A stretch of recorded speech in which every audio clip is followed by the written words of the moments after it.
السلام عليكم الناس الكل. اليوم حبيت نحكي لكم على ديربي العاصمة من جديد والتشكيلة المثالية لكل فريق. التشكيلة المثالية لماهر الكنزاري والتشكيلة المثالية اللي نجم ياخذ بها دافيد بتوني في مواجهة صعبة وحاسمة في ديربي العاصمة. بالطبيعة المدربين هذوما الزوز تلاقاو ضد بعضهم مرتين لم يعرفوا طعم التعادل. فاز مرة ماهر الكنزاري مع الملعب التونسي في الذهاب ضد الإفريقي في نفس هذا الموسم، وفي الإياب فاز بتوني على نظيره الكنزاري بهدف بن عبدة في الدقيقة الأخيرة. بالطبيعة الماتش هذا يختلف على ماتشوات الإفريقي والملعب التونسي. حبيت نفكركم قبل ما نعطي التشكيلة اللي ثم مسابقة اللي لو كان نوصلوا ل 6000 مشترك قبل الديربي، واحد فيكم اللي حاط ابوني بالطبيعة باش يربح قميص فريقه المفضل. مازلنا ماناش بعاد برشا راهو، إذا كان نكسر روحنا شوي بالطبيعة نعاونوا بعضنا ونشجعوا بعضنا باش ان شاء الله نعلنوا على الفائز يوم الدربي سي وصلنا 6000 مشترك وماناش بعد برشا.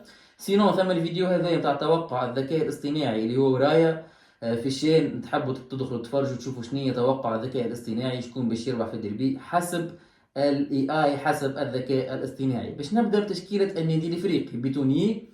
اكيد باش يبدا بغيث اليفرني، ما فيش حتى كلام وفي حتى اختلاف على هذا. في وسط الدفاع اكيد بن عبده وعلي يوسف، وعلى مستوى الظهيرين بالطبيعه باش يكون الزعلوني وكيف كيف السهيلي. حسب رايي السهيلي اثبت دفاعيا، ولو انه بوعبيد كذلك ينجم يلعب مكان الزعلوني لانه ترجي عندها قوه هجوميه كبيره، والافريقي اكيد باش يحاول انه ما يتلقاش اهداف ويحاول انه يحبس القوه هذيك ويوقف القوه متاع الترجي الرياضي التونسي في الهجوم. بالنسبه لوسط الميدان احمد خليل اكيد باش يكون موجود، قناعات المدرب هذا ما فيش كلام.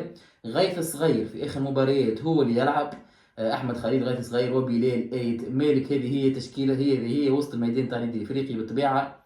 وعلى مستوى الهجوم حسب رايي انا اللي يستحقوا يلعبوا هما كين زومبي مكان الصرارفي، واكيد الخضراوي، وامامهم يكون بالطبيعه حمدي العبيدي. حمدي العبيدي بصراحه افضل بكثير من المسماري وغيره. هذه تشكيله الافريقي المثاليه حسب رايي البسيط. معناها نمشيو لتشكيلة الترجي المثالية. أكيد بشير بن سعيد هو باش يكون أساسي مكان ميميش بعد مردود سيء جدا ميميش في الماتشات الأخرين. شفنا بشير بن سعيد هو اللي يفتك حراسة المرمى. وكيف كيف عندك في وسط الدفاع بن حميدة. علاش بن حميدة؟ باش ما تخسرش مكان أجنبي. بن حميدة وجلاسي، صحيح مردود جلاسي سيء جدا، ولكن توغاي مازال ترجع من إصابة، وباش تربح مكان اجنبي خاصه في البطوله التونسيه ماهيش كيما تشامبيونز ليج ما عندكش الحق في 5 اجانب انه يكون جلاسي. بالطبيعه بن حميده وجلاسي، بن علي وبوشنيبه. هذايا محور دفاع الترجي الرياضي التونسي، وعفوا خط دفاع الترجي الرياضي التونسي.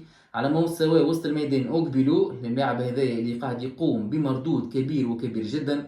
اوكبيلو اكيد نتصور من حسب رايي البسيط هو من افضل وسط ميدان في البطوله التونسيه، من الافضل معناها، الى جانب تقاء اللي صحيح يمر بمردود معناها متوسط، ولكن لو يكون في مكانه ويكون في الفورمه راهو ينجم يعطي البلوس للترجي الرياضي التونسي. والجبالي بالطبيعه هذايا حسب رايي وحسب نظرتي البسيطه وسط ميدان الترجي شنو ينجم يكون. على مستوى الهجوم ينساس، صحيح ضربة كبيرة كيف كيف بغياب البليلي، ولكن أنا نراه كيف كيف مكونة راهو لاعب ممتاز وينجم يغطي الغياب نتاع البليلي هذايا. وبصراحة نفضل إنه الجبري يبدأ مكان رودريغيز، خاطر بصراحة الجبري يلعب من أول موسم ويسجل. رودريغيز مازال كيرجع من الإصابة، ظلم أصلا حتى على اللاعبي البيرفورمون اللي يسجل إنك ما تلعبوش. هذه حسب رأيي أنا تشكيلة المثالية للكلوب والإسبيرونس. حطونا انتم في الكومنتات شنو تراو حسب رايكم اللي ينجم يلعب ويقدم الاضافه، وشنو التشكيله الافضل للفريقين. ما تنساوش حطونا لايك، حطونا كومنتير، وخاصه حطونا ابوني. نشوفكم في الفيديو القادم. السلام عليكم.